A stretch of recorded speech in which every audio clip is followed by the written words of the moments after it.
Welcome back. In my last video we got quite technical, so I think it's time to get back to making some music. So let's take a look at some useful techniques to create old school piano house.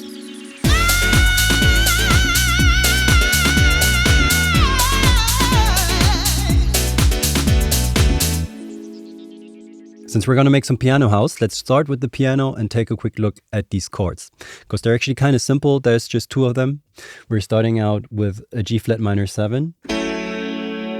And then we jump into an inversion of a B minor 7. And then it just plays this rhythm.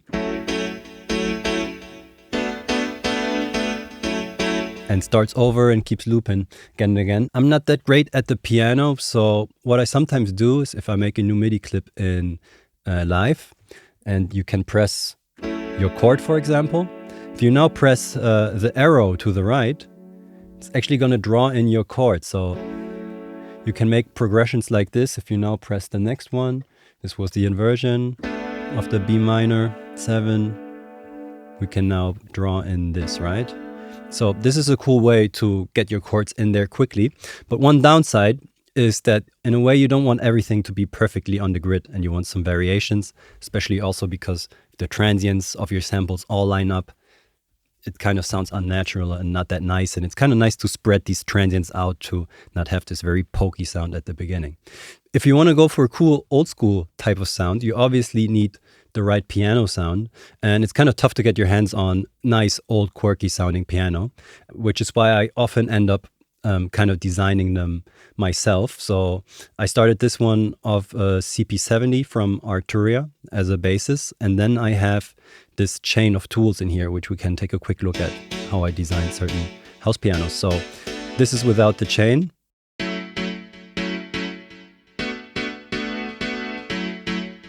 And now let's actually bring this in one by one. So yeah, starting things out, just some chorus.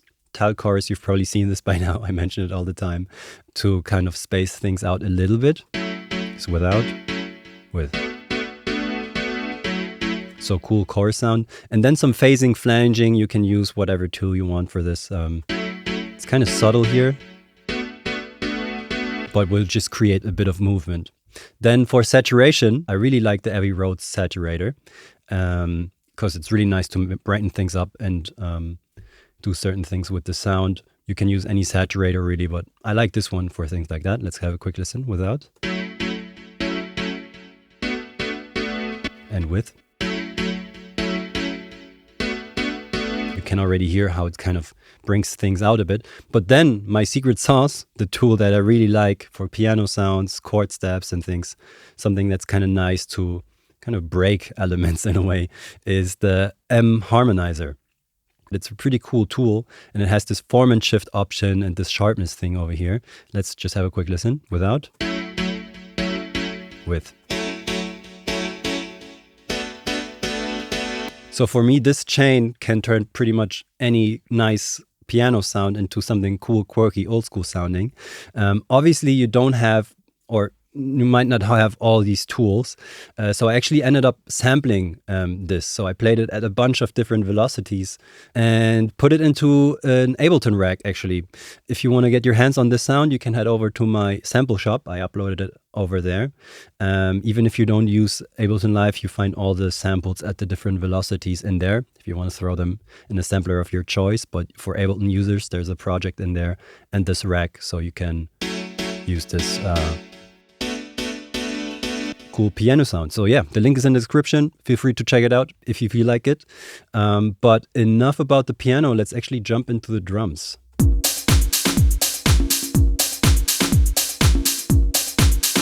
So there are a few things I want to talk about here. So the kick is kind of straightforward, right? We just have a 4 to the floor, 909 type of kick. Then we have these hats.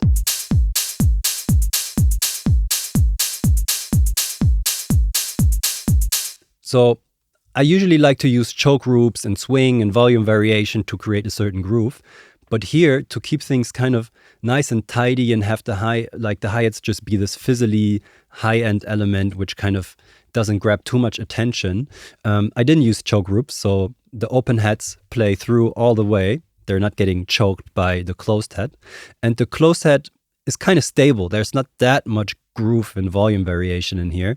To kind of stay a bit tighter might not be the right word, but like, yeah, kind of stable. And if you listen,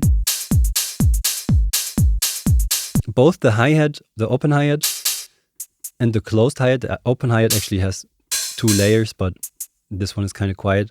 They're both pretty bright and crisp and stuff, so there's not that much separation. If you want to have a really dry, in-your-face, minimal house or tech house groove, this might not be the one you want to go for. But often in like these old school piano house vibes, you have this fizzly shaker, hi-hat, open hi-hat, closed hi-hat combinations where they don't grab that much attention. They're kind of sitting there in a way. So let's listen in context again.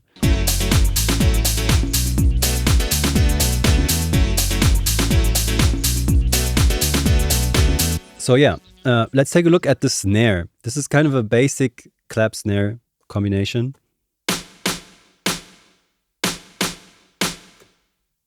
Basic pattern, but ridiculous amount of reverb, right?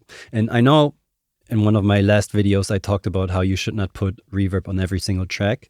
And here, just to design this, I actually put some reverb on here because realizing that house music came up in the 80s, there was still lots of reverb on the snares and gated reverbs going on, right?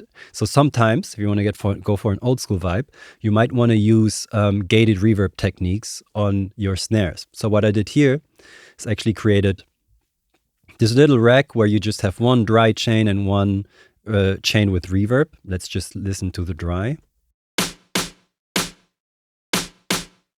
There's a little other send on there, but you can ignore that for now. And this is with the reverb. I have convolution on here. You can use any reverb really that you feel sounds nice. But the trick is that the decay time of the reverb is quite long to make things nice and dense. But then in order not to cluster up everything, you're kind of using a gate to chop the reverb off at the end. So I have a gate over here with a sidechain signal. And the snare is basically going into the sidechain and telling the gate when to open and when to close. So if we make this very short,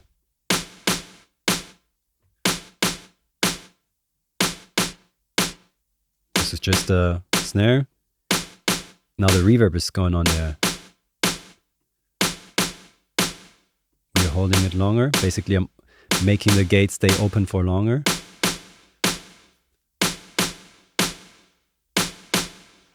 So you're creating this dense but kind of controlled reverb tail. Let's listen in context again.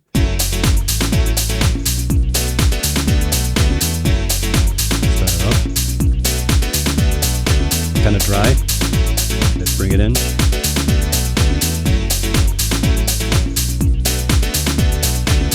In context, it's not that obvious, but it really does something to the sound if you have this filled up snare, especially to the groove. Yeah, let's take a look at the congas. Obviously, some cool congas are always nice, also for old school piano house. Here we just have 2 hits. But the thing I did here, which I find useful for conga groove sometimes, obviously we have some swing and some volume variations and stuff, and you can make this longer and add some more variation. But what I did here is I wanted some echo to kind of mimic some ghost notes that someone might be playing. So you have your loud hits and then some ghost notes in between. So I created a return track with an echo at 16th notes, and then I kind of added some variation to the timing of the channels.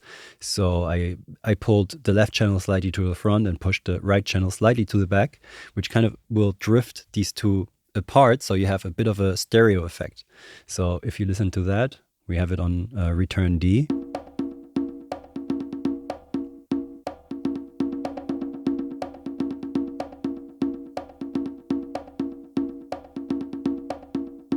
So it just creates this little extra groove, these little ghost notes, which can make things sound a bit more natural, a bit nice.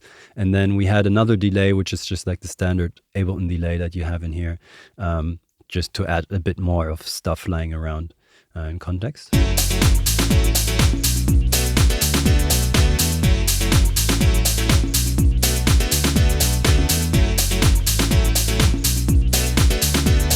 So those were the drums. Let's move on to the bass.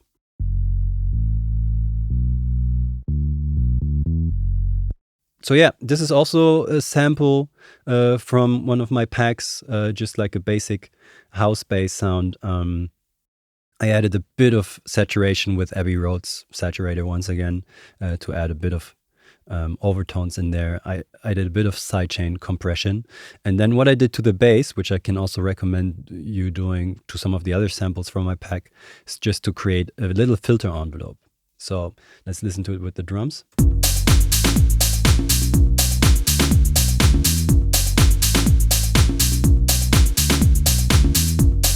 If we now take a look at the notes that the bass is playing, we're actually kind of staying on the notes of the chords that we talked about earlier, right? So the bass line is starting on a G flat, going into an A, B, and then we're kind of playing between a B, D, and E. And all of these notes are contained in the two chords that we're working with. And the chords are kind of stable, but then you can use other elements to kind of do more, let's say, nuanced musical ideas, because the chords are kind of staying the same. But as long as you're kind of staying on the notes that the chords are playing, you're kind of safe to create musical ideas that will work in this context. So we have one more element that I wanted to show.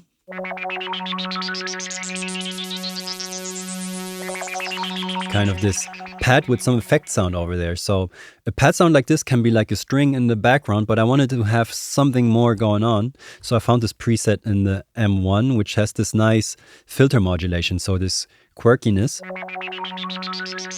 acidy, soundy stuff comes from an LFO, which is modulating the filter. So it's kind of jumping around, which creates this sound. And I felt like in context, it actually just added this nice little layer of something going on, so things don't sound that naked. Let's listen to everything in context.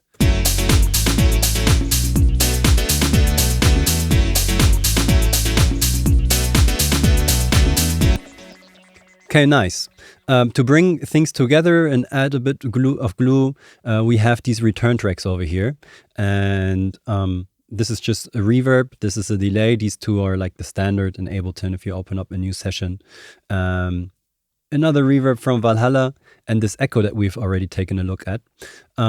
If we now check out the piano, for example, I really like how this Ableton delay with this timing setup kind of fills in the spaces between these chords.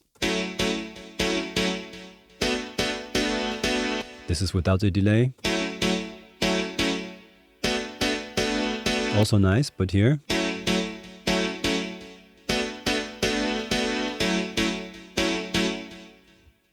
Kind of nice. Lastly, we obviously also had this vocal sample, right? That you heard in the intro.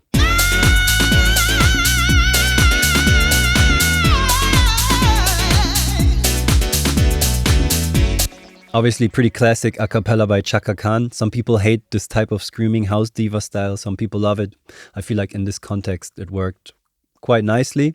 I actually wanted to grab this a cappella and different parts of this a cappella to create an arrangement and turn this idea kind of into a full track, because that's something I haven't covered that much yet on this channel.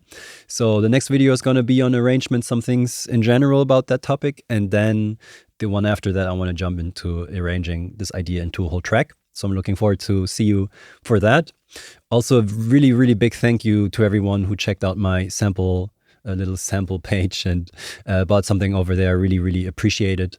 I updated the bass sample pack because I didn't add any tuning or notes to the file names of the bass sounds, and I understand that that's kind of useful for you guys to work with. So I updated the pack. If you want to go back and download it, again, for those of you who downloaded it before, now it has all the tuning notes in there. And yeah, big thank you. Looking forward to see you in the next couple of videos. Ciao.